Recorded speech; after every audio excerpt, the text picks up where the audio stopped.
I just want to ask you about, I guess, Leon Draisaitl. You've played with him for a long time, and he seems to elevate his game at playoffs, and he does the little things that need to be done. He had a big, back check the other day. Just how have you seen his game kind of evolve and develop and elevate in the playoffs?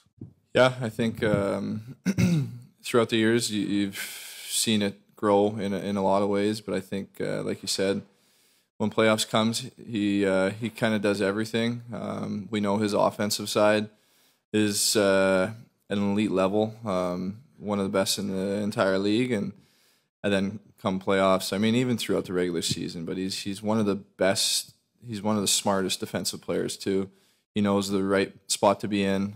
He's got a great stick, and he's hard on the puck. He's a big body, so he's hard to beat. So he raises it to another level, and I mean, obviously that's huge for our team.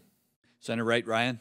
Ryan, you're part of one of the best power plays the game has seen in quite some time. You're also right now part of a penalty killing unit that is just kind of out of this world. Is there more of a sense of pride for one than the other for you? I don't know if there's more for one or the other, but definitely proud of both, and we have a huge sense of pride in both. It's something that we work on so much throughout the year. We talk about so much because in moments like this, we understand that in the postseason, it can be the difference maker in games and ultimately in series. So that's why we work on it and we harp on it so much throughout the season. So we want to make sure that come this time, it is sharp. And we know that on the PK side, we know that this is a good unit. They had some looks the other night. Stu made some big saves, obviously the one off the post too. So I think we can even dial it up another level here. But yeah, no, it's something that we take a ton of pride in, and we want to keep and continue to get better at. Center left, Ryan Clark. Looking at where this roster was when Ken Holland took over, it seems like there's maybe 4 or 5 guys who are left, and you're one of them. How would you describe what it's like to see this team be able to find the success you've had while going through multiple changes and having different looks with so much personnel?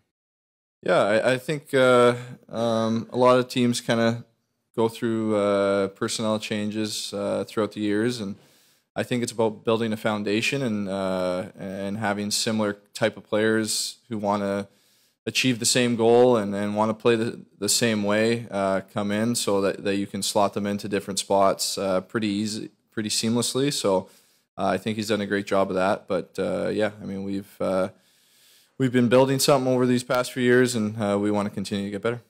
Center right, Bob. Ryan, circling just back to the PK, first 13 games this year, there were 23 different sets of forwards on the penalty kill. There's basically been 3 sets. There's you with Derek Ryan. There's obviously Connor and Matthias Janmark together, Connor Brown, and then McLeod and Fogle. Does it matter that there's been specified guys to do it, but also pretty distinct pairings that have been deployed for the last 60 games?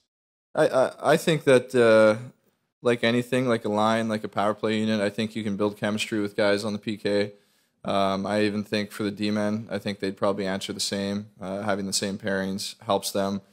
It's just little things. I think you'd be fine throwing different combinations together, but I do think it helps a little bit just with understanding who's going up ice, the different routes that certain guys run in zone too, and the pressure that they put on and where their stick is going to be. It's something that, especially if you play 50-plus games together, you're going to start to learn a lot about the way that they penalty kill. So I think it's like any other part of the game that you can start to build chemistry.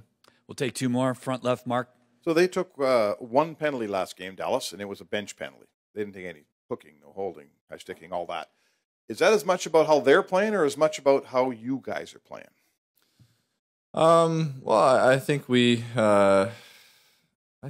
a good job of playing the way that we want to play, getting on the forecheck, holding on the pucks. I think any team we face at this point, they're not going to want to give us power plays, so they're going to be a little more aware of their stick positioning and not give any easy calls for the refs. So it's something that I mean we understand and we're fine with. We want to. I mean, for us to build our game 5-on-5 is important for us. So On the other side of things, we can watch our sticks a little bit more and make sure that we're not giving a good power play unit too many opportunities.